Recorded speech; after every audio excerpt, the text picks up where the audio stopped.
Magandang araw mga idol. Nag-request sa atin si Master Dudong na subukan daw natin i-review yung Amber Barrel Gen 3 sa GSB Pellets kasi may mga nagtatanong daw at interesado daw sana. So subukan natin. Buti may mga counting pellets pa tayong natira. Subukan natin ngayon sa 25 meters, ganun pa din, 25 meters na kasi yung area natin dito. So ang lagay ng hangin ngayon ay medyo hindi naman natin masabing malakas, pero minsan may gust. So ito na po yung target natin. I-post ko po muna at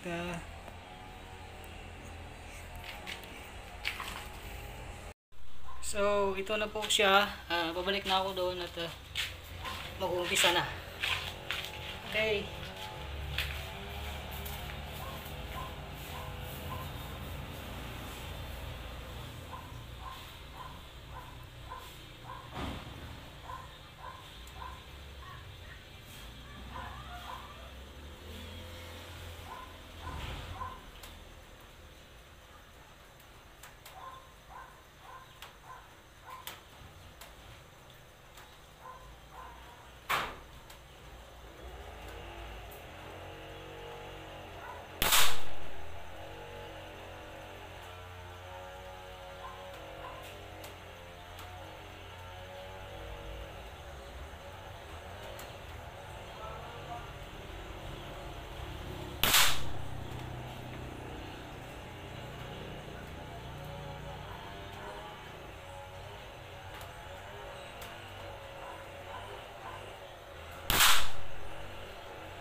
Uy, Lintex.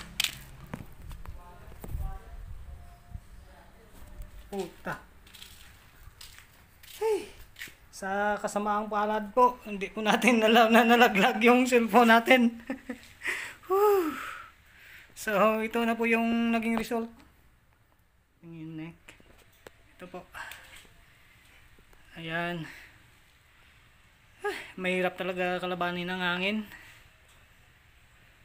Ito po, kung titingnan natin, parang nag-down 2 ata tayo dito. Ayan. Saka ito, down 2, down 3. Down 3 po tayo. Ayan po.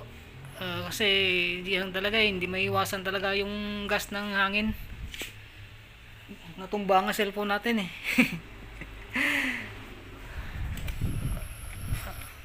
Ito parang tin na rin to, makakagato sa atin. So ayan na po, Master Dudong. Siguro hindi ka na mahiya mag-recommend yan sa mga customer ng M3 Airguns. Ayan na po, maraming salamat po. Isa po, kuwan pala, ang gamit pala natin na pellets ay hiningi natin sa kaibigan natin. So unsorted pa po yan. At may mga UP-UP pa nga. Pero ayan, at least nakapag score ng ganito. Sige po, maraming salamat po. Down 2. Yung nung pinlog natin, ayan, down 1. Down 1 siya. Down 1 pa pala. Ayos.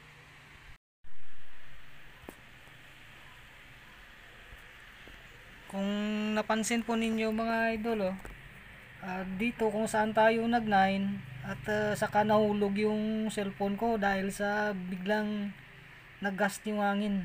Dito talaga ito yung hangin talaga, may sala dito kung bakit nag 9. Kung hindi lang siguro biglang nag-gust, baka na perfect natin to.